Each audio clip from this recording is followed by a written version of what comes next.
3 दिन सीपीसी चलेगी और 3 दिन आपका जूरिस्प्रूडेंस। तो चूंकि जेएस के लोग भी भाई पता नहीं था गए, तो आज पहले पीरियड में जूरिस्प्रूडेंस चलेगा और उसके बाद आपका ग्राम पंचायत चलेगा। ये सीपीसी अभी 3 दिन चलेगी केवल, जब तक शेड्यूल सही ना हो जाए। सोमवार, मंगल, बुधवार। और आपका बता भी गया था यार मैंने 2-4 दिन पहले, तो आपका सीपीसी फिर सोमवार से चलेगी। और जब सीपीसी चलेगी तो शेड्यूल बता दिया जाए। पहले ग्राम पंचायत तो खत्म हो जाएगी आज।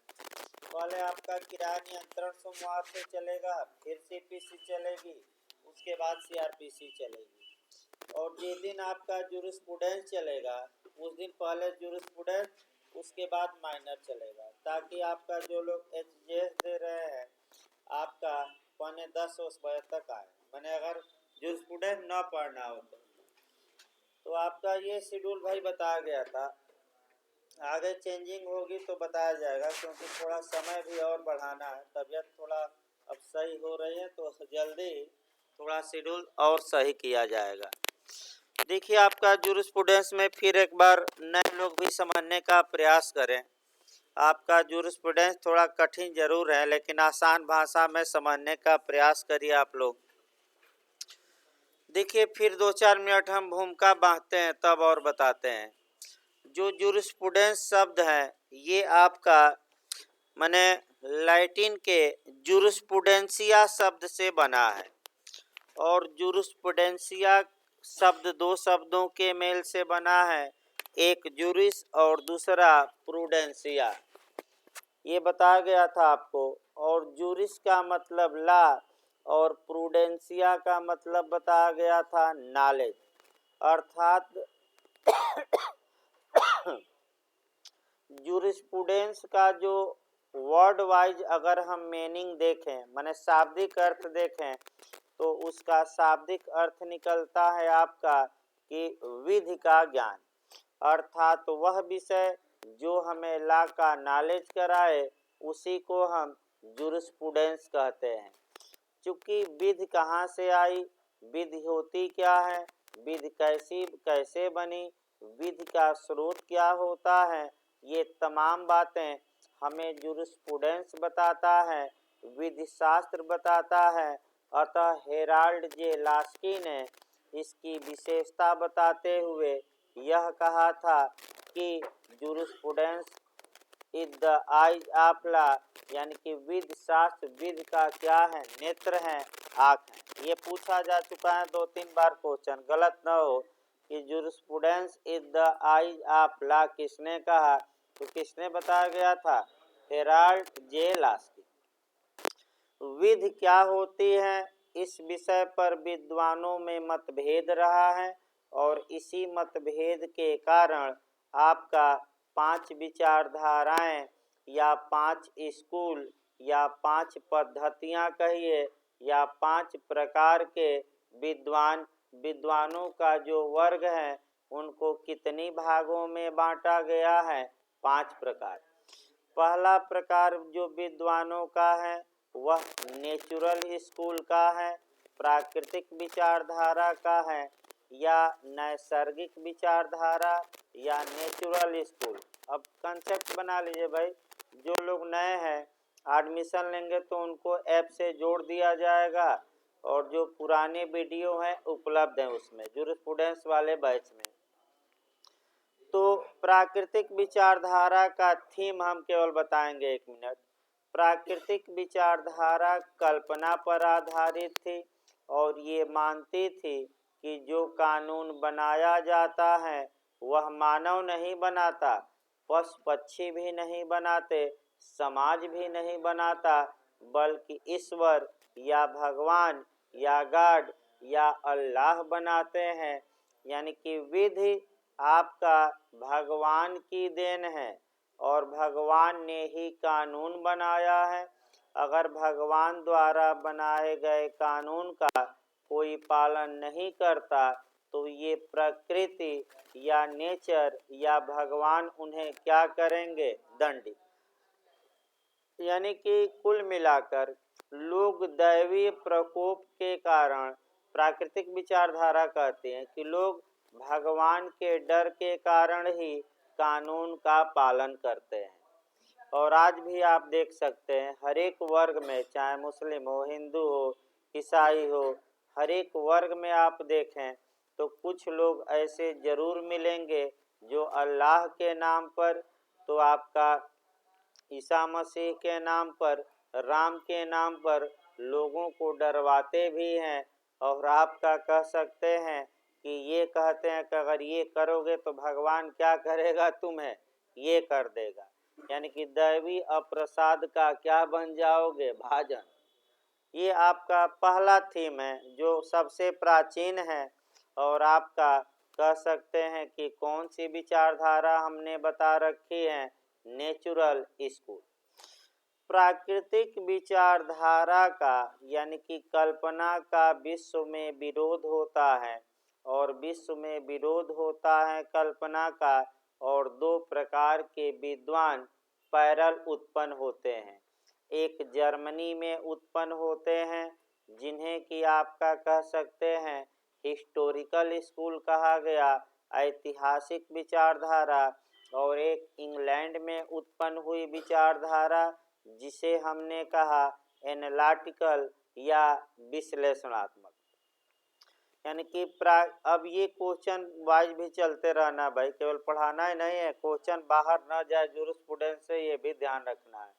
पहला क्वेश्चन आपका यही बना है कि किन दो विचारधाराओं में एक समानता पाई जाती है, तो हिस्टोरिकल और एनालिटिकल, यानी कि ऐतिहासिक विचारधारा और विश्लेषणात्मक या प्रमाणवादी विचारधारा में एक समानता यह है, विचारों में नहीं है लेकिन एक समानता इसमें यह है कि यह किसके प्रतिक्रिया, किसके अगेंस्ट में, किसके विरोध में उत्पन्न हुई, तो प्राकृतिक यानी कि कल्पना के, यानी कि विश्व में आपका जो कल्पना पर आधारित ये भगवान वो भगवान करते थे लोग प्राचीन काल में, उसका विरोध हुआ, उसके अगेंस्ट में दो प्रकार के विद्वान उत्पन्न हुए जो कानून के बारे में अपनी अपनी राय रखेंगे।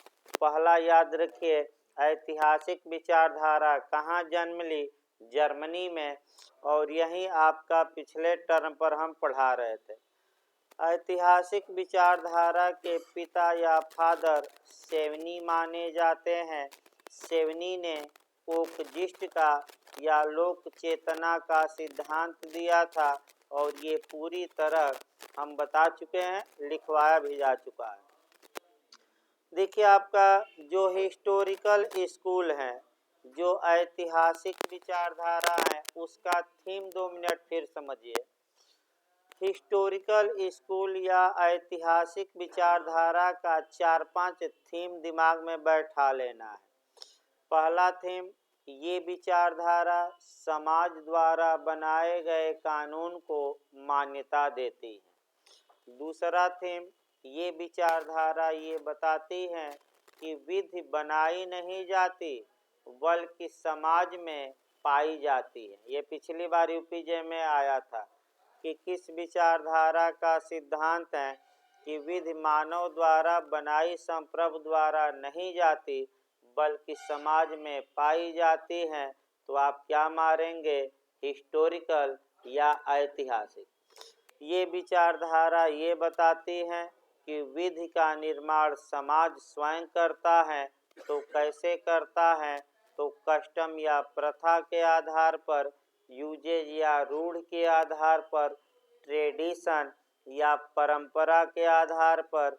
यानी कि अगला क्वेश्चन आपका आया कि कौन सी विचारधारा प्रथा और रूढ़ को या परंपराओं को ही विधि मानती है, आ सकता है, तो कौन सी विचारधारा, हिस्टोरिकल। याद रखिए, हिस्टोरिकल विचारधारा में अगला क्वेश्चन बनता है कि विधि इतिहास की उपज है। ये किस विचारधारा का थीम है, यानी कि विधि तो अनंत काल से आ रही है, मानव नहीं बनाता बल्कि किसने बना रखा है, समाज ने।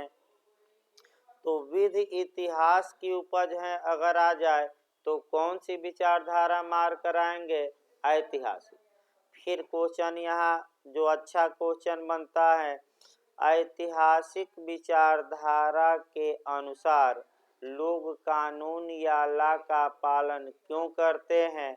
क्योंकि उनको समाज का प्रेशर रहता है, यानी कि सोशल प्रेशर के कारण ही लोग प्रथा, रूढ़ि और परंपरा का क्या करते हैं? पालन। ऐतिहासिक विचारधारा दो वर्गों में बांटी गई है। आपका एक वर्ग है शुद्ध ऐतिहासिक विचारधारा और दूसरा विकासवादी। यहाँ से भी क्वेश्चन आपका यूपीजे में आ चुका है, सतर्क रहना है। देखिए क्वेश्चन का मॉडल बता दिया जाए। शुद्ध ऐतिहासिक विचारधारा कहाँ जन्म ली? तो इसको बंटवारा कर दिया जाए भाई, क्योंकि बस अब आपका इसी यहीं छूटा था और यहीं से हमें आगे बढ़ना है। देखिए हिस्टोरिकल स्कूल को कितने वर्गों में बांटा गया है? दो। एक प्योर हिस्टोरिकल स्कूल यानी कि शुद्ध यानी कि उसमें कोई मिलावट नहीं रहेगी, शुद्ध रूप से कौन कानून बनाएगा? समाज। और एक विकास, अभी लिखवाएंगे इसको, विकास पहले भाई लेक्चर दिया जाएगा फिर इसको लिखवाया जाएगा तत्काल, पहले लेक्चर समझिए। दूसरा आपका है विकासवादी विचारधारा, आपका प्रोग्रेसिव हिस्टोरिकल स्कूल हम कह सकते हैं। यहाँ से भी आपका क्वेश्चन बनता है। देखिए क्वेश्चन 4-5 मैं निकाल रहा हूँ प्री के लिए। पहला क्वेश्चन बना है कि आपका ऐतिहासिक विचारधारा के फादर कौन है या पिता कौन है? तो सेवनी मारिएगा। क्या मारेंगे? सेवनी। बताया जा चुका है भाई, पूरी तरह लिखवाया भी जा चुका है, सेवनी। फिर आपका दूसरा क्वेश्चन, ऐतिहासिक विचारधारा का जन्म किस देश में हुआ? ये भी पूछा गया है। तो सेवनी कहाँ के थे? जर्मनी के। तो ऐतिहासिक विचारधारा कहाँ जन्म ली अगर पूछ लिया जाए तो कहाँ जन्म ली? जर्मनी। रट कर जाइएगा। तीसरा क्वेश्चन आपका बनता है कि शुद्ध ऐतिहासिक विचारधारा यानी कि आपका प्योर हिस्टोरिकल स्कूल का जन्म कहाँ हुआ? तो अगर शुद्ध ऐतिहासिक विचारधारा आ जाए तो उसका जन्म कहाँ हुआ? जर्मनी। और उसके प्रवर्तक कौन थे? सेवनी। इतना तो बता दिया गया भाई, सेवनी के बारे में आपका डिटेल में हम बता चुके हैं, लिखवा चुके हैं, इनकी आलोचना भी लिखवाई जा चुकी है। अब थोड़ा आगे बढ़ा जाए इसके। देखिए आपका विकासवादी ऐतिहासिक विचारधारा, यहीं से आपका शुरू करना है। विकासवादी ऐतिहासिक विचारधारा का जन्म कहाँ हुआ पूछे, अगर भाई विकासवादी दे दे तो जर्मनी ना मारिएगा, यहीं सतर्क रहना है। विकासवादी ऐतिहासिक विचारधारा का जन्म कहाँ हुआ? तो इसका जन्म आपका इंग्लैंड में हुआ। याद रखिए कहाँ हुआ? इंग्लैंड में हुआ, ये भी सतर्क रहना है। दूसरा क्वेश्चन, आपका विकासवादी ऐतिहासिक विचारधारा के फादर पूछे, पिता पूछे, प्रवर्तक पूछे, लेकिन क्या लगा दे आगे? सतर्क रहना है, विकासवादी। तो सेवनी नहीं मारना है। अब आपका सर हेनरी मेन यानी कि सर समनर हेनरी मेन, तो शॉर्टकट में आपका मेन ही देता है, हेनरी मेन। अभी हम बताएंगे इन्हीं का कोटेशन।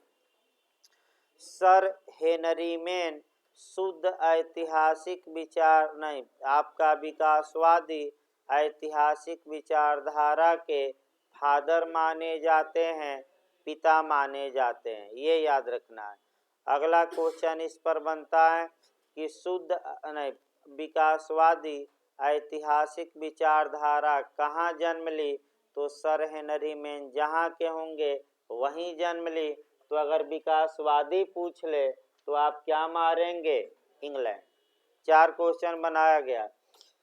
सर हेनरी मेन, अब आइए क्यों शुद्ध ऐतिहासिक विचारधारा और विकासवादी ऐतिहासिक विचारधारा में अंतर एक लाइन बता दिया जाए। देखिए, जो प्योर हिस्टोरिकल स्कूल है वह ये बताता है कि कानून केवल और केवल जो प्रथा होती है, समाज की रूढ़ होती है, यही कानून होता है, और न तो संप्रभु कानून बनाता है, न संसद बनाती है, न भगवान, बल्कि कानून शुद्ध रूप से कौन बनाता है? सोसाइटी। जबकि शुद्ध ऐतिहासिक विचारधारा के जो फादर थे सर हेनरी मेन, ये इस बात को तो स्वीकार करते हैं कि कानून समाज द्वारा बनाया जाता है, लेकिन इन्होंने ये बात भी स्वीकार की कि एक समय ऐसा आता है जब कानून का निर्माण आपका संसद द्वारा, पार्लियामेंट द्वारा किया जाता है। यानी कि शुरुआती दौर में जो कानून चलता है वह समाज द्वारा चलता है, लेकिन कुछ समय के बाद कानून का निर्माण किया जाता है, अर्थात सर हेनरी मेन विधायन या लेजिस्लेशन का विरोध नहीं करते और ये बताते हैं कि कुछ समय तक तो प्रथाएं चलती हैं, लेकिन एक समय के बाद कानून का निर्माण क्या होता है? आवश्यक। इसीलिए इन्हें शुद्ध में नहीं रखा गया। किस में रखा गया? विकासवादी, क्योंकि ये कानून बनाने की भी लास्ट में क्या करेंगे? बात। तो ये आपका विकासवादी हो गया। अब आइए सर हेनरी मेन का जो मुख्य पहलू है वह देखा जाए भाई। इसी को हमें आपका शुरू करना है। 18 देखिए, लेक्चर पहले सुनिए तब आपका लिखवाया जाएगा। और यूपीजे में इस पिछली बार कौन सा क्वेश्चन इन पर आया था वो भी मैं लगातार बता रहा हूँ। अभी आया भी था पिछली बार, जो अभी बताया जाएगा। सर हेनरी मेन की विशेषता पहले देखिए क्या क्या पूछा गया है। सर हेनरी मेन आपका 1828 से लेकर 1888 तक इनका था। माने ये जन्म कब हुआ, मृत्यु कब हुई। इनकी विशेषता ये थी कि ये भारत के गवर्नर जनरल की काउंसिल के मेंबर भी थे। फिर आपका इंग्लैंड में भी तमाम संस्थाओं से जुड़े थे और इन्होंने आपका तमाम कानूनों का विश्लेषण किया और तुलनात्मक अध्ययन किया कि हिंदू लॉ में क्या है, आपका रोमन विधि में क्या है, इंग्लिश लॉ में क्या है, कॉल्टिक विधि में क्या है। और जब सभी कानूनों की उन्होंने तुलना की तो सर हेनरी मेन ने एक आपका ये पाया कि सभी कानूनों में आपका सभी समाजों में जो विधि का विकास होता है वह कैसे होता है। अर्थात यहाँ आपका जो क्वेश्चन बना है, सतर्क रहना है कि सर हेनरी मेन ने आपका एक क्वेश्चन बना है कि अपना सिद्धांत दिया तो किस समाज माने किस विधि का तुलनात्मक अध्ययन नहीं किया। तो अगर उसमें आए तो इन्होंने हिंदू लॉ का किया, रोमन विधि का किया, इंग्लिश लॉ का किया, कौटिल्य विधि का किया, लेकिन मुस्लिम लॉ का कहीं जिक्र नहीं आता। यानी कि मुस्लिम लॉ का भी इन्होंने तुलनात्मक अध्ययन किया हो, इस बात का जिक्र नहीं आता। तो एक बार आयोग अंदर जाकर क्वेश्चन बनाया है। देखिए, जब ये समाज का अध्ययन करने लगे कि सोसाइटी में कैसे लॉ का क्या होता है विकास, तो इन्होंने आपका समाज को, सोसाइटी को दो भागों में बांटा। ये यूपीजे में आ चुका है कि किसने समाज का तुलनात्मक या कंपैरेटिव स्टडी की, तो सर हेनरी मेन मारिएगा। दूसरा अगर पूछ ले कि किसने समाज को दो वर्गों में बांटकर या समाज का बंटवारा करके विधि का विकास बताया तो क्या मार कर आएंगे? Sir Henry main. फिर एक बार क्वेश्चन एविडेंस से भी यहाँ पूछा गया है, वह भी आपका क्वेश्चन बता दिया जाए। उत्तराखंड जे में एक बार क्वेश्चन बना है। ये जो सर हेनरी मेन हैं, इन्होंने सर्वप्रथम भारतीय साक्ष्य अधिनियम का ड्राफ्ट या खाका या मसौदा तैयार किया था 1868 में। ये उत्तराखंड में आए भाई कि सर्वप्रथम साक्ष्य अधिनियम का मॉडल या मसौदा या ड्राफ्ट या नमूना किसने तैयार किया था? या चुका है, हो सकता है रिपीट कर दे। तो किसने तैयार किया था? आपका 1868 ईस्वी में। किसने? इन्होंने ही, सर हेनरी मेन ने। ये हम लिखवा देंगे लिखवाते समय। देखिए, इन्होंने समाज को दो वर्गों में बांटा और दो वर्गों में बांटकर कैसे उसमें विधि का विकास होता है ये बताया। तो अभी यही आपका मैंने बना भी था, तुरंत हम बताते हैं। इनकी भूमिका हो जाए तब। इनकी भूमिका में एक और जो सबसे महत्वपूर्ण बात है, इन्होंने किताब कई लिखी जिसमें कि इनकी सर्वप्रथम कृति है एंशियंट लॉ या प्राचीन विधि। सबसे महत्वपूर्ण है, पूछा भी गया यूपी में। एंशियंट लॉ लिखा किस सन में? 1861 ईस्वी में। और इन्होंने उसमें एक सिद्धांत दिया और वह सिद्धांत दिया स्टेटस टू कॉन्ट्रैक्ट, यानी कि परिस्थिति से संविदा की ओर। और इस सिद्धांत को हमें डिटेल में देखना है और इसका प्रयोग कहाँ किया गया है, और फिर इसका रिवर्स गियर भी पूछा जाता है। इसके विपरीत सिद्धांत यानी कि संविदा से क्या? परिस्थिति।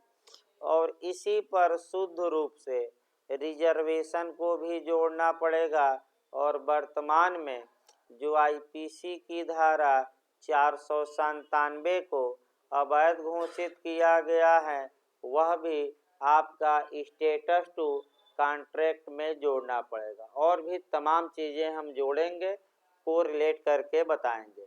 लेकिन सबसे पहले इनका बंटवारा समाज का किया जाए। ये समाज को दो वर्गों में बांटते हैं और उसमें विधि का विकास बताते हैं।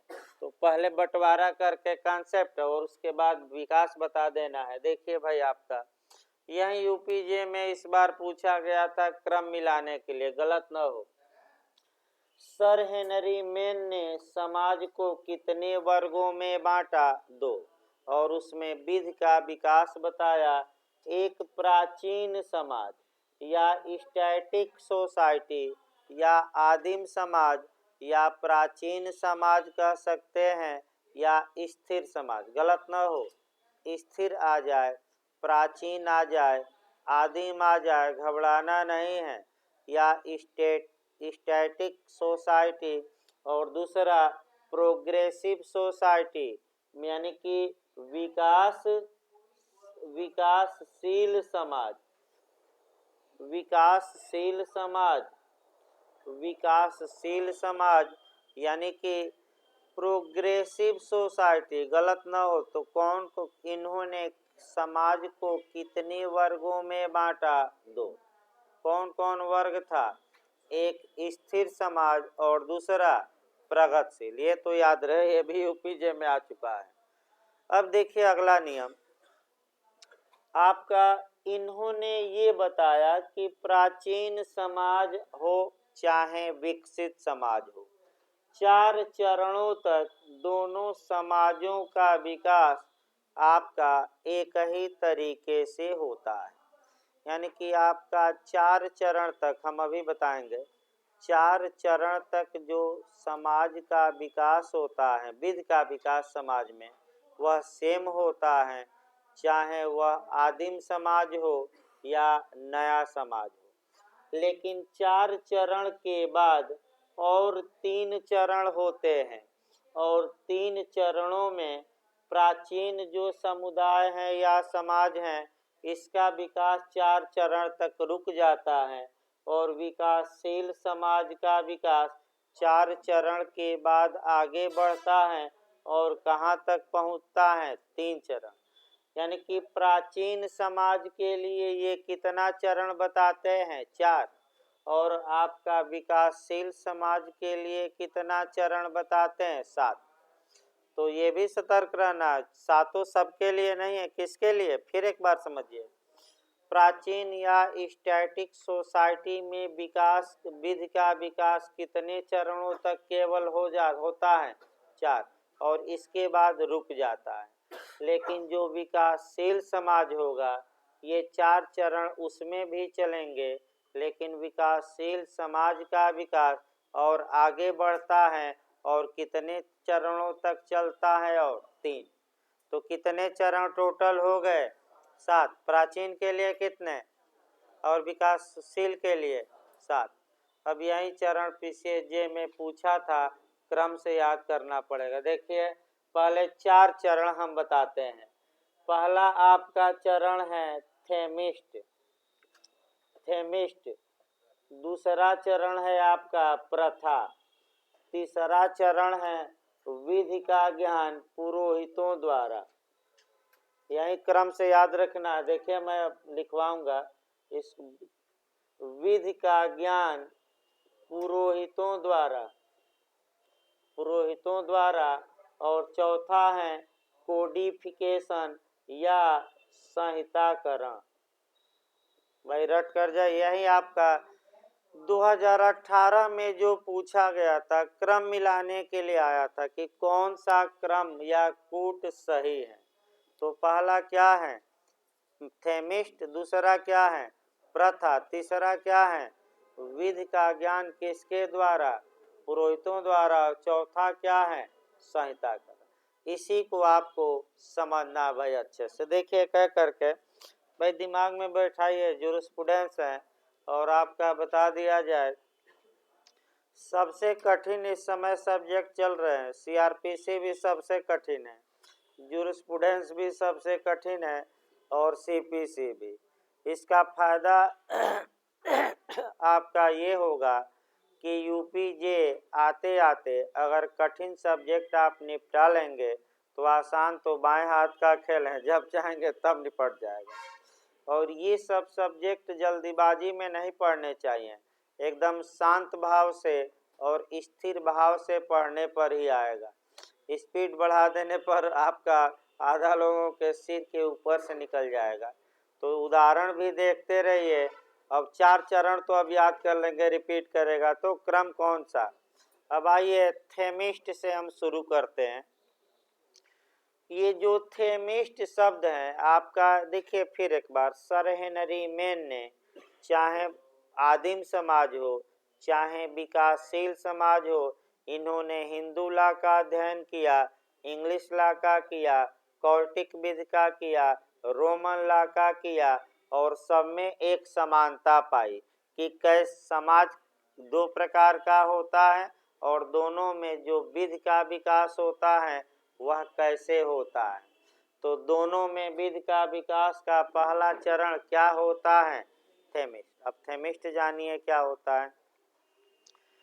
थेमिस्ट शब्द थेमिस से बना है और जो ये थेमिस है वह रोम की देवी का नाम है। यानी कि फिर एक बार देखिए, थेमिस्ट शब्द थेमिस से बना है और थेमिस रोम की देवी का नाम है। तो शुरुआती दौर में चाहे हिंदू लॉ हो, चाहे रोमन लॉ हो और चाहे इंग्लिश विधि हो, सर हेनरी मेन का मानना है कि रोम में ये जो आपका देवी है यानी कि थेमिस है, ये राजा के जिह्वा पर बैठ जाती थी और राजा से बुलवाती थी।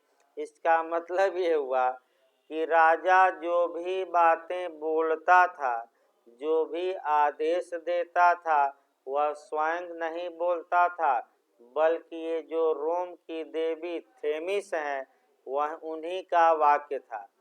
इसका मतलब ये हुआ कि प्राचीन काल में जब समाज की शुरुआत होती है तो वह दैवीय प्रेरणा से चलता है कार्य, और राजा या सम्राट जो भी वाक्य बोलते हैं समाज ये मान कर चलता है कि ये भगवान के वाक्य हैं।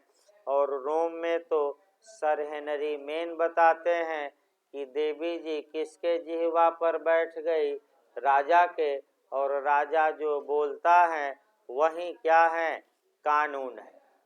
और कोई भी व्यक्ति इसका विरोध नहीं करता, ये मान लेता है कि ये भगवान ने इनसे क्या किया है, बुलवाया। अब इसी को थोड़ा तुलना दूसरे कानून में करिए। भाई आपका मुस्लिम लॉ में भी देख सकते हैं, जो पैगंबर साहब ने वाक्य बोले तो ये माना जाता है कि अल्लाह का दूत जो जिब्राइल था उन्होंने पैगंबर साहब के कान में वाक्य बोले और उन्हीं वाक्यों को वह क्या किए, समाज में बताए। तो सर हेनरी मेन कोई गलत नहीं बता रहे हैं कि नहीं, शुरुआती दौर में इंग्लैंड में भी राजा ये मानता था कि भगवान ने हम ही को बनाया है, हम पर भगवान की कृपा है, और जो मैं बोलता हूँ वह क्या है, आपका वही कानून है, रोमन विधि में बता ही दिया गया।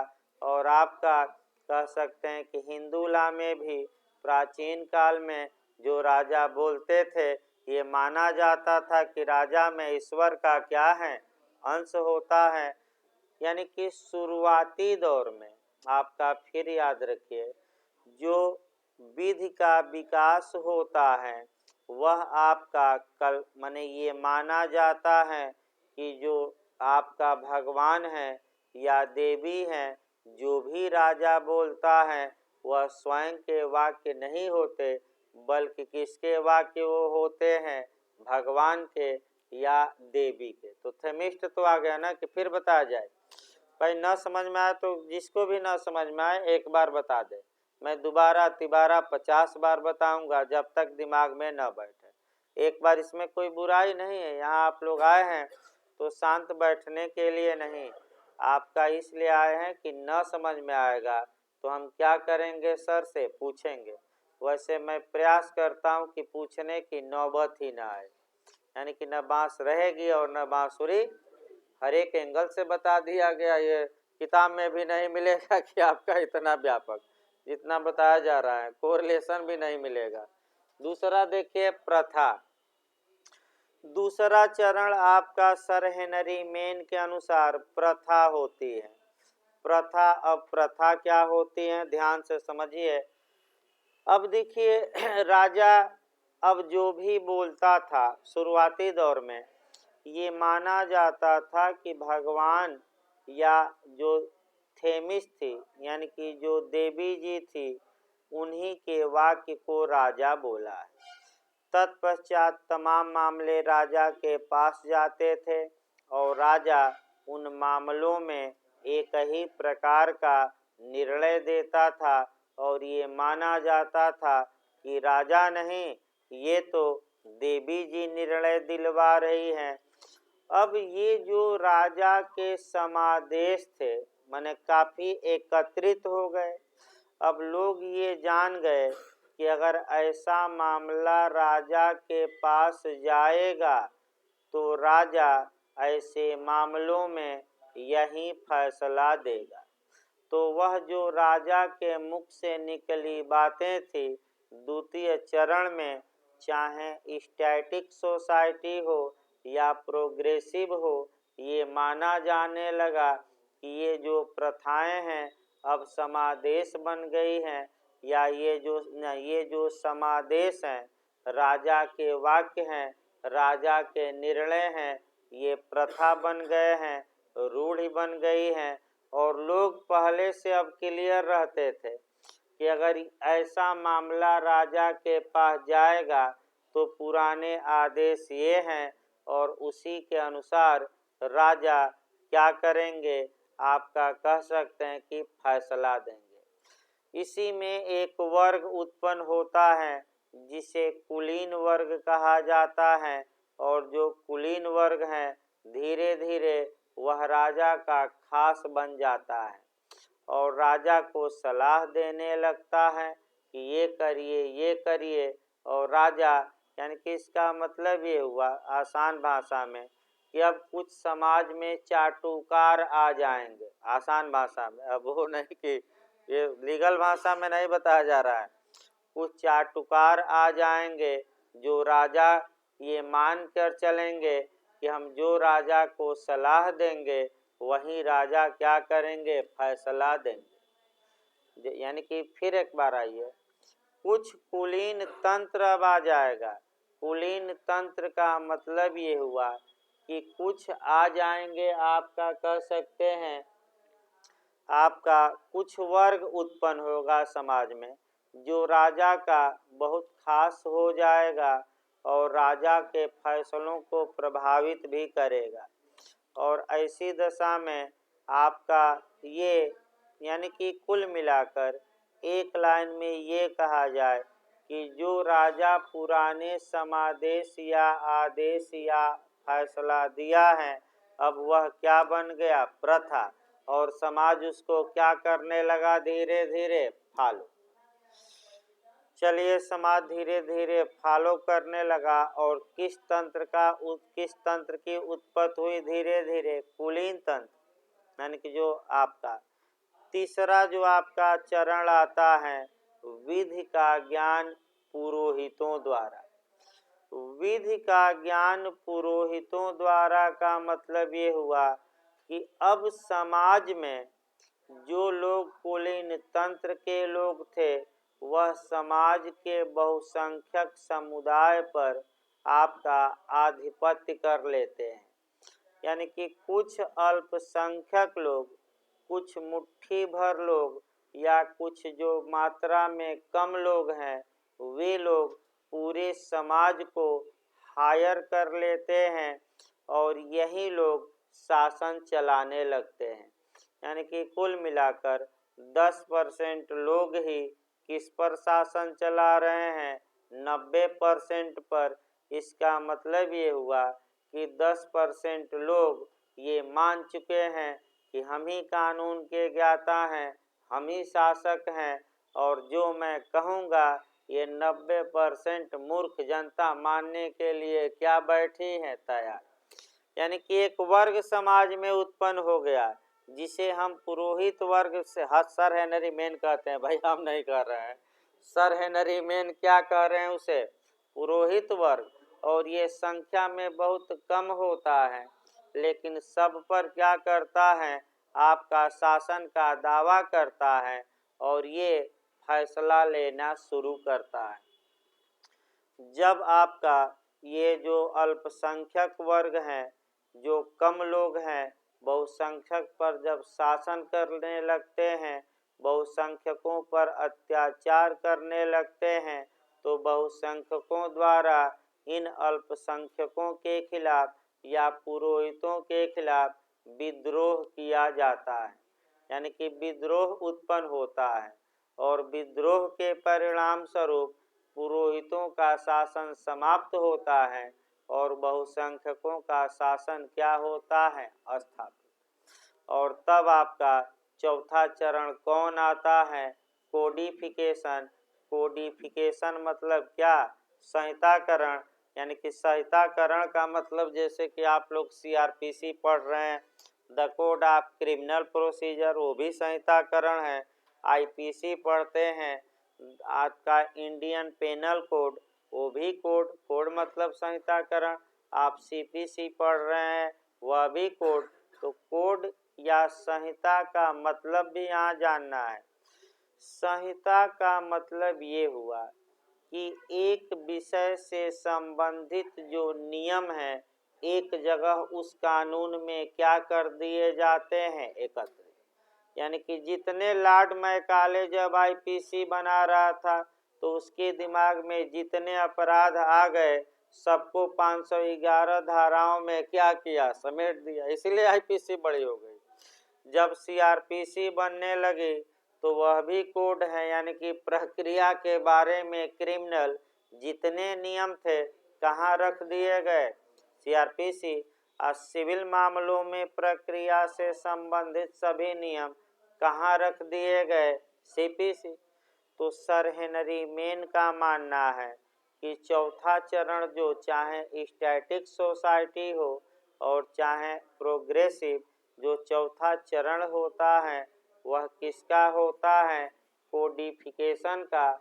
और इसमें जो बिखरे हुए नियम हैं उसको हम क्या करते हैं? एक जगह एकत्रित करते हैं और कानून उस पर क्या करते हैं? बना देते हैं। अब इसी बात को आपको ऐड करना है भारतीय समाज में और कुछ और समाजों में। 4 चरण बता दिए गए। ये चरण किसके लिए हैं बताइए? तो प्राचीन समाज में ये विधि का विकास हमने बताया कि विकासशील की दोनों। तो ये रट कर जाइएगा चरण, यही इस बार पूछा भी गया था, ये नहीं कि गलत हो जाए। अब इसको आपका व्यवहार रूप में बताना है। व्यवहार रूप में भाई किसी को बुरा ना लगे, भाई मैं फिर बता दूं, एक बार फिर बता दिया जाए, ये जो बातें बताई जा रही हैं किसी को बुरा न लगे, ये हमारा वाक्य नहीं है बल्कि ये किसका है? सर हेनरी मेन का सब वाक्य है। क्योंकि तमाम लोग भाई देवी देवता माता पर विश्वास करते हैं, तो किसी को बुरा न लगे, आपका मैंने बता दिया जाए पहले ही। देखिए आपका भारतीय विधि में ये सिद्धांत कहाँ तक सही है ये हमें देखना है। तो भारतीय विधि में फिर प्राचीन काल से उठाइए। भारतीय विधि में प्राचीन काल में ये माना जाता है कि राजा में भगवान के अंश होते थे और जो राजा बोल दिया वो भगवान के वाक्य हैं, इसमें कोई शक नहीं है। फिर आपका राजा समादेश देता था, एक मामले में एक जैसा, और कुछ वर्ग आ गया जो राजा का बहुत खास हो जाता है और राजा के फैसलों को प्रभावित करता है, जिसे कुलीन वर्ग कहते हैं। और वह वर्ग भारत में ब्राह्मण वर्ग कहा गया। कौन सा वर्ग? ब्राह्मण वर्ग कहा गया। तीसरा चरण विधि का ज्ञान पुरोहितों द्वारा, यानी कि ब्राह्मणों ने पूरी तरह जो 5% 10% है, पूरी तरह 90% पर, ये सर हेनरी मेन के अनुसार, कब्जा कर लिया और पूरी तरह 90% पर शासन क्या किया? चलाने लगा। तो जो 90% लोग थे अंत में विद्रोह किए और ब्राह्मणों की सत्ता छीन लिए और छीन कर आपका अपनी सत्ता अपना चलाए। और तब किसका प्रयोग किया गया? कोडिफिकेशन का। ये लगभग सही ही लग रहा है आपका। मैं बता दूं, अगर भारत में देखा जाए तो वर्तमान समय में देखा जाए तो लगभग एक तरफ से जो सर हेनरी मेन ने कहा कुछ हद तक तो सच्चाई है, लेकिन ब्राह्मण वर्ग आज भी कह सकते हैं सत्ता के नज़दीक हैं, इसमें कोई शक नहीं है। और जिधर उसे लगता है इस पार्टी में हमारा हित है, उसी पार्टी में क्या हो जाता है? शामिल। यानी कि इसमें कोई शक नहीं है, आज भी हैं। आप देख सकते हैं जिस पार्टी में हित है, जो पार्टी प्रश्रय देगी, शामिल हो गए। भाई यूपी में ही देख सकते हैं, सतीश मिश्रा जी आए तो ब्राह्मण भाजपा में चला गया। आपका और लोग आए, अब सपा भी चाह रही हैं तो एक ब्राह्मण को उतार दी हैं कि जाकर ब्राह्मणों का क्या करो? सम्मेलन, और ब्राह्मणों को कहाँ लाओ? तो ये हमेशा सत्ता के नजदीक रहे हैं, इसमें शक नहीं है। आज भी ये कुछ हद तक सत्ता के क्या हैं? भले पीएम सीएम न हो, लेकिन सत्ता को चलाने में इनका आज भी योगदान है। तमाम अच्छे पदों पर बैठे हैं। अब वो अलग बात है भाई, सामाजिक हमें नहीं देखना है विवाद में। आपका तमाम कह सकते हैं कि संहिता बनी, मनु संहिता बनी, तमाम संहिता बनी, उन विवादों में हमें नहीं पड़ना है। आज भी विवाद चल रहा है, वो अलग बात है कि भाई कुछ राजनीति चमकाने के लिए अपना विवाद तो करेंगे ही। तो आगे देखिए, यानी कि फिर एक बार बैक हुई है। सर हेनरी मेन के अनुसार आपका समाज को इन्होंने 2 भागों में बांटा। कौन कौन? एक आदिम और दूसरा विकासी। और दोनों समाजों में विधि का विकास कैसे होता है, विधि के विकास के चरण को इन्होंने बताया। और ये बताया कि दोनों समाजों में जो विधि का विकास होता है वह पैरेलल होता है और कितने चरण तक चलता है, 4। और 4 चरण के बाद विधि का विकास किस समाज में रुक जाता है, आदिम। लेकिन जो प्रोग्रेसिव या अप्रोग्रेसिव या विकासशील समाज हैं उसमें और कितने चरण तक विधि का विकास होता है, 3 चरण। और वहीं आपका 3 चरण देखना है, यानी कि सब में न, दोनों में नहीं, किसमें अब हम चल रहे हैं, प्रोग्रेसिव। अब आइए 3 चरण। पहला है मिथक, यानी कि आपका, अभी हम बताएंगे भाई, मिथक ये आपका प्रोग्रेसिव में आपका 5वां हो गया। 6वां है साम्या, ये भी हो सकता है पूछ ले। और 7वां है विधायन, विधायन या लेजिस्लेशन, यानी कि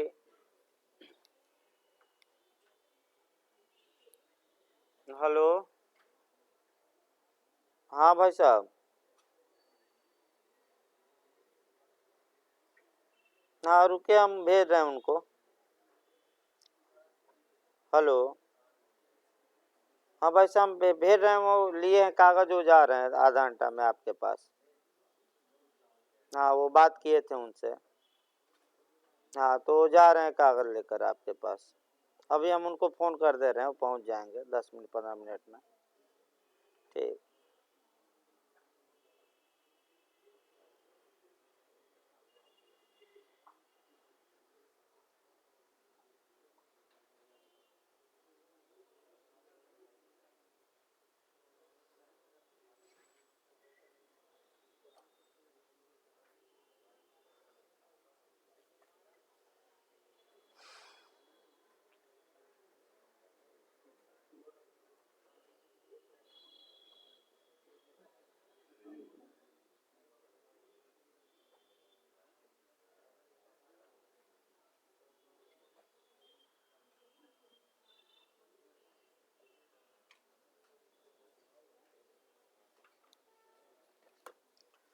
देखिए आपका, यानी कि इन 4 चरणों तक, 4 के बाद आपका जो,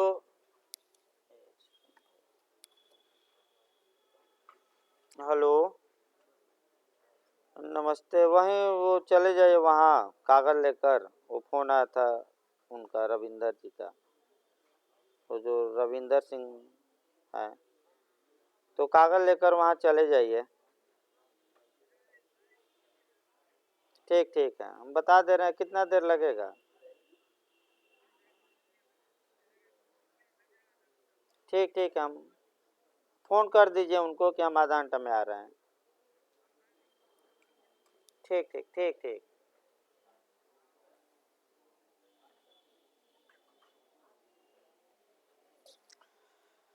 देखिए आपका ये 3 चरण में और विकास होता है। आपका सर हेनरी मेन के अनुसार केवल प्रगतिशील समाज में विकासशील, पहला जो चरण होता है आपका, माने इसमें, यानी कि टोटल इसमें आपका 5वां हो गया। 5वां जो होता है वह आपका होता है, कह सकते हैं मिथक।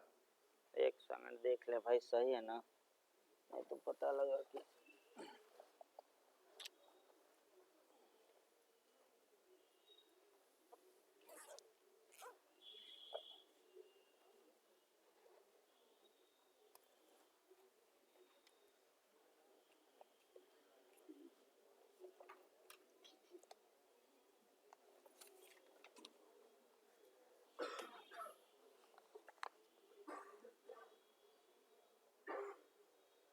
ठीक भाई देखिए आगे। देखिए आपका 3 चरण, इसको समझना थोड़ा और अच्छे से, और इसमें आपका काफ़ी उदाहरण मिलेंगे। देखिए आपका मिथक यानी कि मिथ्या, मिथ्या यानी कि झूठ, झूठ मतलब कल्पना, कल्पना मतलब फिक्शन कहा जाता है। फिक्शन थ्योरी आपको पढ़ना भी है। यानी कि सर हेनरी मेन ये बताते हैं कि संहिताकरण के बाद जो प्रोग्रेसिव सोसाइटी होती है उसका जो विकास होता है अब कुछ झूठी बातों को लेकर होता है। इसका मतलब ये हुआ कि अब समाज कल्प झूठी बातों के सहारे आगे बढ़ता है। वास्तव में वे बातें सत्य नहीं हैं, लेकिन कल्पना के आधार पर उन्हें सत्य मान लिया जाता है। जैसे कि ये उदाहरण देते हैं तीन चार उदाहरण देते हैं। पहला उदाहरण देते हैं इंग्लैंड का कि इंग्लैंड में कहावत है कि राजा मर गया और राजा चिराई हो, यानी कि किंग डेड हो गए लेकिन लॉन्ग लिव रहें किंग, यानी कि लंबे समय तक क्या रहें, जीवित। तो आप लोग ये समझिए कि भाई जब राजा मर गया तो राजा चिरायु कहाँ से होगा, यानी कि एक तरफ तो आप राजा को क्या किए, मार दिए, और दूसरी तरफ कह रहे हैं कि राजा लंबे समय तक क्या करे, जिए। तो सर हेनरी मेन कहते हैं कि ये जो आपका मिथक है, भ्रम है, मिथ्या है, कल्पितार्थ है, जो फिक्शन है, अब इसी के बल पर क्या चलेगा आगे समाज। यानी कि पांचवें चरण में समाज जो है वह कल्पना या मिथक या झूठ का सहारा लेकर आगे बढ़ता है। और झूठ का सहारा लेकर बढ़ता है तो पहला झूठ ये मिला कि राजा मर गया और राजा चिराई हो। तो सर हेनरी मेन कहते हैं कि जब राजा मर गया फिर भी लोग झूठ का सहारा लेकर कह रहे हैं कि राजा लंबे समय तक क्या रहे, जीवित रहे। लेकिन इसका भावार्थ निकालना है भाई। इसका भावार्थ ये हुआ, आगे पढ़ाया जाएगा। इसका भावार्थ या ये हुआ कि जो राजा का पार्थिव शरीर था, जो राजा की काय थी, बॉडी थी, वह प्राण उड़ गए राजा के शरीर से, लेकिन जो राजतंत्र है वो इंग्लैंड में लंबे समय तक क्या करे, चलता रहे। यानी कि राज मुकुट हमारा लंबे समय तक अस्तित्व में रहे, भले व्यक्ति आए जाए, एक राजा मरेगा दूसरे पर ताज माने आपका दिया जाएगा। इसका मतलब एक हुआ कि जो राजा का पार्थिव शरीर था वो क्या हुआ, समाप्त, राजा मर गया। राजा चिरायु हो का मतलब ये हुआ कि जो राज मुकुट है या राजशाही है, जो राजतंत्र है इंग्लैंड में, वह लंबे समय तक क्या रहे, चलता रहे। ये पहला झूठ का सहारा लेकर आपका समाज आगे बढ़ा। दूसरा देखिए, तीन चार उदाहरण। दूसरा ये कहते हैं कि देव प्रतिमा। वास्तव में जो देव प्रतिमा होती है वह न तो भोजन करती हैं, न ही सांस लेती हैं, न चल सकती हैं, न फिर सकती हैं, फिर भी जबरदस्ती उसे व्यक्ति मान लिया जाता है कल्पना के आधार पर। तो ये भी झूठ है। और समाज किस आधार पर आगे बढ़ रहा है, झूठ पर। और आपका अयोध्या मामला देख सकते हैं, जो रामलला विराजमान थे वो भी पार्टी थे और उन्हीं के फेवर में क्या दिया गया, निर्णय। तो ये झूठ का सहारा लेकर समाज आगे बढ़ रहा है। अगला उदाहरण देखिए, कंपनी लॉ में, जो आपका केस भी पढ़ते हैं आप लोग कंपनी लॉ में, Salomon versus Salomon and company पढ़ते हैं। देखिए इसमें क्या हुआ। इसमें आपका विधिक व्यक्तित्व का सिद्धांत प्रतिपादित किया गया, लीगल पर्सनालिटी, ये लिखवा देंगे केस। सालोमन का केस आप लोग कंपनी लॉ में पढ़ेंगे और उसका उदाहरण देखिए। देखिए सालोमन आपका एक ही परिवार के 7 लोग थे, याद रखिए कितने लोग, 7 लोग। मुखिया सालोमन था और सालोमन ने एक कंपनी बनाई, जूते की कंपनी थी। तो ये 7 लोग ये थे और मुखिया सालोमन, और ये क्या बन गई, कंपनी या निगम या कारपोरेशन। देखिए कंपनी न तो सांस लेती है, न चलती है, न फिरती है, न भोजन करती है, न बोल सकती है इत्यादि। फिर भी जबरदस्ती कंपनी को या निगम को कल्पना के आधार पर, झूठ के आधार पर व्यक्ति का दर्जा दिया गया। और इस किस केस में उसे व्यक्ति का दर्जा दिया गया? तो आपका जवाब रहेगा Salomon versus Salomon and company. देखिए भाई आपका सालोमन। अब एक ही परिवार के 7 लोग थे, जूता के लिए जूता फैक्ट्री थी, कंपनी बनाए और आपका 7 लोग व्यापार शुरू कर दिए। तो कंपनी जो होती है वह लोगों से पैसा उधार लेती है, शेयर जारी करती है, और जो लोग शेयर खरीदते हैं इसका मतलब कि वो कंपनी को पैसा क्या दे रहे हैं? उधार। 20% सालोमन ने अपना पैसा लगाया और 80% शेयर जारी करके दूसरे से क्या किया? शेयर दिया और कहा पैसा दीजिए, ले लिया। जूता की कंपनी बंद हो गई और जो शेयर होल्डर थे वो गए सालोमन से मांगने कि हमारा क्या करो, पैसा वापस दो।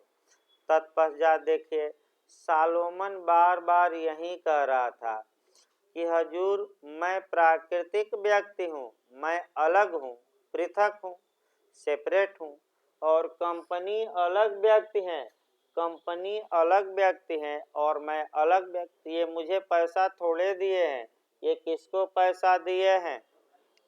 और जाकर ये लोग कंपनी से मांगे। और इसकी बात को न्यायालय ने स्वीकार किया और सालोमन एक पैसा भी नहीं दिया और कंपनी के नाम पर पैसा हड़प लिया। अब लोग फ्रॉड करने लगे इंग्लैंड में कि कंपनी बनाते थे, शेयर जारी करते थे और कंपनी के नाम पर पैसा क्या करते थे? हड़प लेते थे।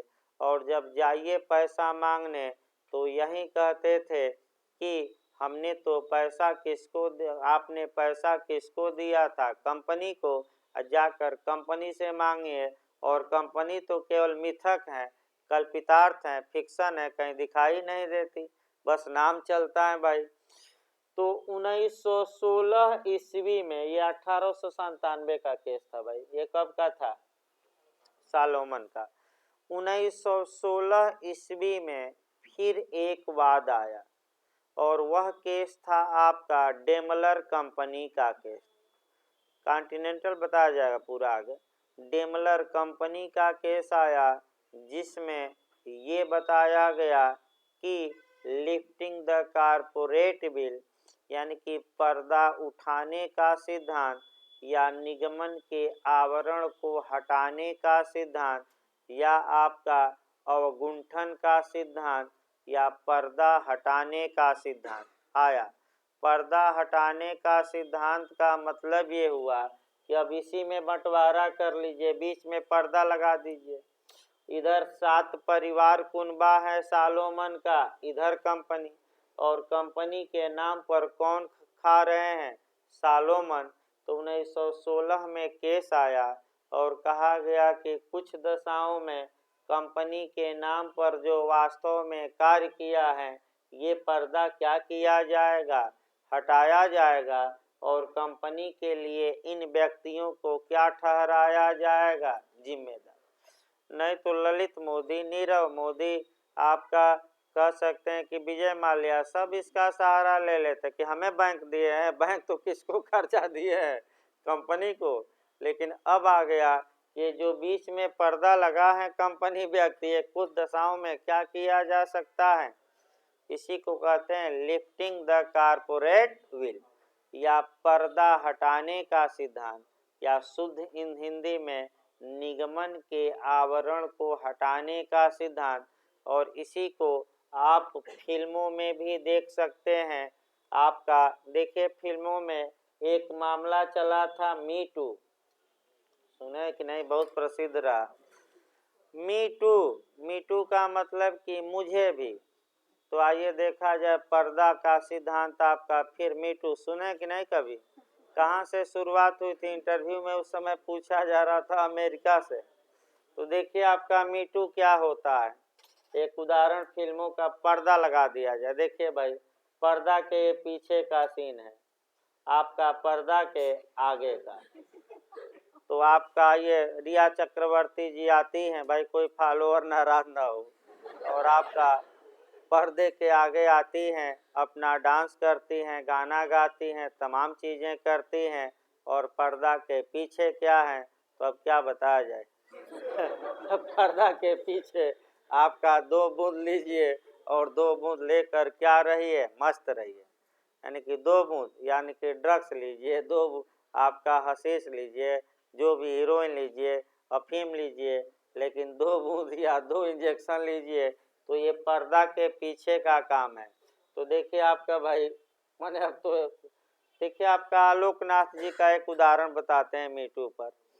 आलोकनाथ पर्दा आपका कह सकते हैं कि पर्दे के पीछे है, तो पहले पर्दा आपका हटाया जाए और आगे देखा जाए। पर्दा जैसे कि कैमरा ऑन होता है, कैमरा ऑन होते ही आलोक जी क्या करते हैं, बहुत लच्छेदार बातें फिल्मों में करते हैं और समाज उनकी बहुत प्रशंसा करता है।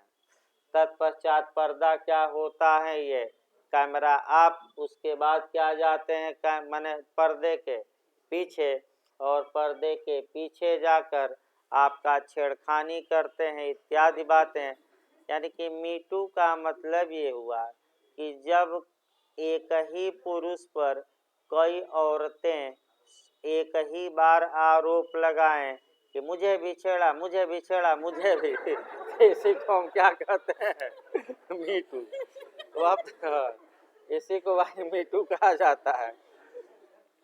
अब तो आ गया ना मीटू, तो देखिए आपका आगे देखिए भाई, यानी कि सर हेनरी मेन के अनुसार जो 5वां चरण होता है वह फिक्शन या मिथक या झूठ होता है, और कानून का विकास अब झूठ पर होता है। और 2-3 झूठ हमने बता दिया, एक देव प्रतिमा का उदाहरण, दूसरा निगम का, और तीसरा राजा मर गया राजा क्या हो, चिराग। अब आइए आपका 6वां चरण देखा जाए। ये आपका बताते हैं कि 6वां जो चरण होता है वह आपका इक्विटी होती है, साम्य होता है, यानी कि इक्विटी होती है। अब इक्विटी को पहले समझिए, और तब आपका बिहार में है भी, यूपी में भी भाई मेंस में है, आपका बिहार में भी है प्री मेंस में, और आपका यूपी में भी प्री में नहीं है लेकिन मेंस में है, और आपका हाई कोर्ट सुप्रीम कोर्ट तो शुद्ध रूप से 90% इक्विटी पर ही चलता है।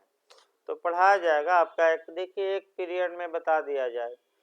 अब लगातार एक पीरियड जो रहेगा वह माइनर और लोकल ही चलेगा, और आपका मेजर एक पीरियड जो माने सुबह का बैच रहेगा, क्योंकि भाई माइनर में एक कुछ लोगों को दिक्कत हो रही थी, तो भाई माइनर और लोकल लगातार चलाते रहा जाए, ताकि आपका कहीं का भी कंपटीशन हो, यूपी का हो, बिहार का हो, एमपी का हो, कहीं का भी हो, आपका जो थोड़ा बहुत कमी रह जा रही है वह भी कमी इस बार क्या कर लिया जाए, दूर। तो 2-4 माह में सब खत्म कर दिया जाएगा, घबराइए ना थोड़ा। आपका 2-4 माह 3-4 माह में क्या होगा, फिर बिहार भी आने वाली है भाई, बिहार की वैकेंसी भी लोग फ़ोन किए थे, जे कि पुनः आ जाएगी 3-4 माह के अंदर हो सकता है।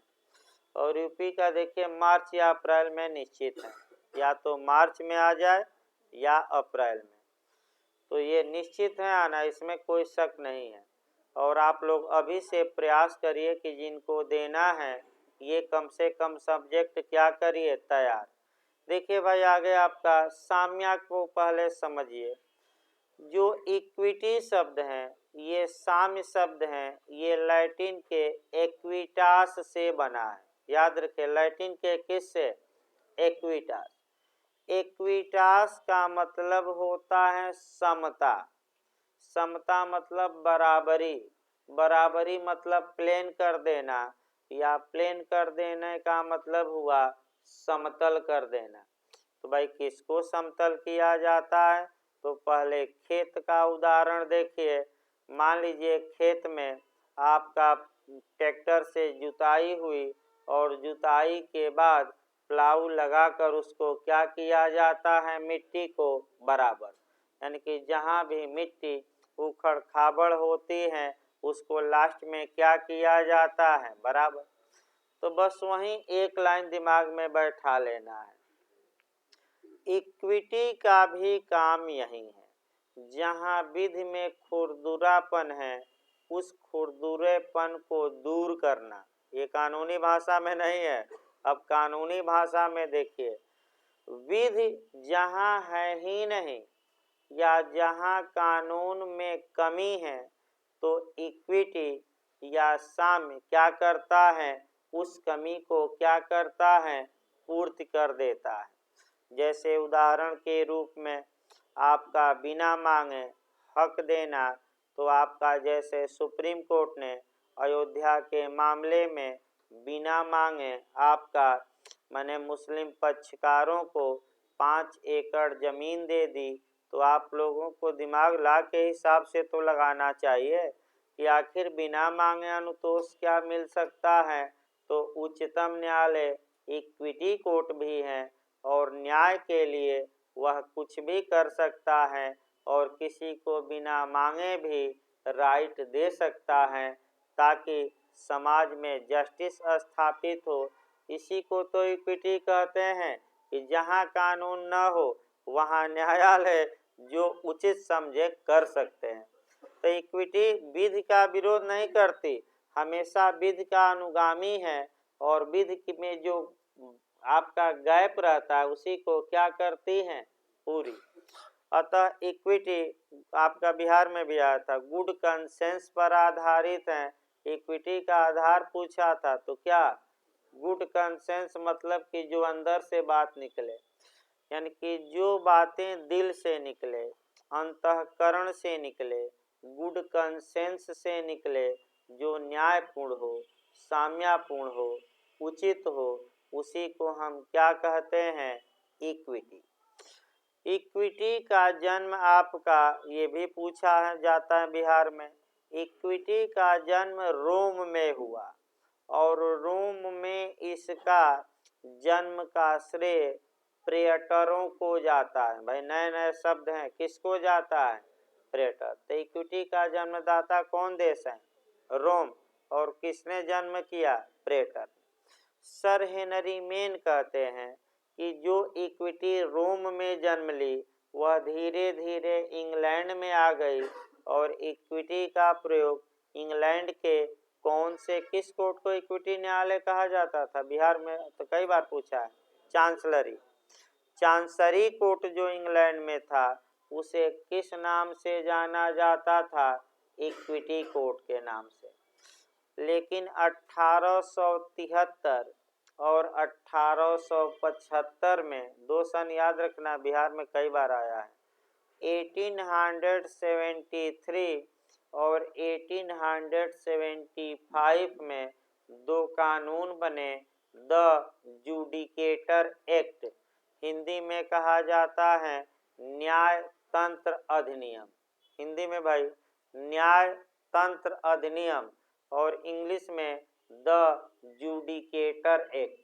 और जो ये इक्विटी कोर्ट इंग्लैंड में थे यानी कि चांसरी न्यायालय, इसको समाप्त किया गया। लेकिन इक्विटी समाप्त नहीं हुई, इक्विटी जो न्यायालय थे अलग से उसको क्या किया गया, समाप्त। इक्विटी आपका सर हेनरी मेन बताते हैं कि जो 7वां चरण होता है वह इक्विटी का होता है, नहीं 6वां चरण। इक्विटी करती क्या है, जो साम्य है शब्द वही रहते हैं, कानून में शब्द चेंज नहीं होते, लेकिन जो कानून के शब्दों का अर्थ है उसको परिमार्जित, मॉडिफाई, या उसको आपका कह सकते हैं कि परिवर्तित या परिष्कृत कर दिया जाता है। यानी कि शब्दों में चेंजिंग नहीं, लेकिन उसका अर्थ क्या होता है, बदल जाता है। जैसे एक उदाहरण देखिए भाई, आपका अनुच्छेद 21 में मात्र 18 शब्द हैं और बताया गया है कि किसी व्यक्ति के प्राण और दैहिक स्वतंत्रता को आपका विधि द्वारा स्थापित प्रक्रिया से ही छीना जाएगा, अन्यथा नहीं। अब ये है कि जो लाइफ है यानी कि जीवन है और जो शारीरिक स्वतंत्रता है, शब्द वही है, लेकिन उच्चतम न्यायालय ने इस शब्दों का साम्य के आधार पर क्या किया, इतना अर्थ निकाल दिया कि अब तो लग रहा है कि आपका सारे मूल अधिकार किसमें समाहित हो गए? आर्टिकल 21। तो शब्द बदला कि उसका भावार्थ, तो ये क्या कहलाएगा? भावार्थ बदल जाएगा समय के अनुसार, तो इक्विटी। ये हम नहीं, कौन बता रहे हैं? सर हेनरी में। देखिए समय भी हो गया भाई 9:45। तो आपका देखिए भाई, फिर थोड़ा सुबह आप लोग अब जल्दी आइए, क्योंकि 8:15 बजे क्लास इंग्लिश की बंद हो जाती है, तो 8:20-25 तक शुरू कर दिया जाए, यानी कि 15 मिनट पहले, ताकि इधर भी गर्मी बढ़ रही है, इधर भी एडजस्ट करना है समय। तो भाई अभी आपका ग्राम पंचायत चलेगा भाई, आज लास्ट लेक्चर रहेगा। कुछ धाराएं हैं उसको समाप्त करके कल परसों 2 दिन लिखवाया जाएगा। तो सोमवार से आपका रेंट कंट्रोल एक्ट लगाएंगे। छोटे छोटे एक एक निपटता रहे भाई। हाँ 9:45 चलेगा, वही हाँ 9:45 बज ही जाएगा, क्योंकि पहला पीरियड भाई 1.5 घंटा मान के चलिए खींचेगा। तो रेट ले लीजिए भाई सब, कल इसको।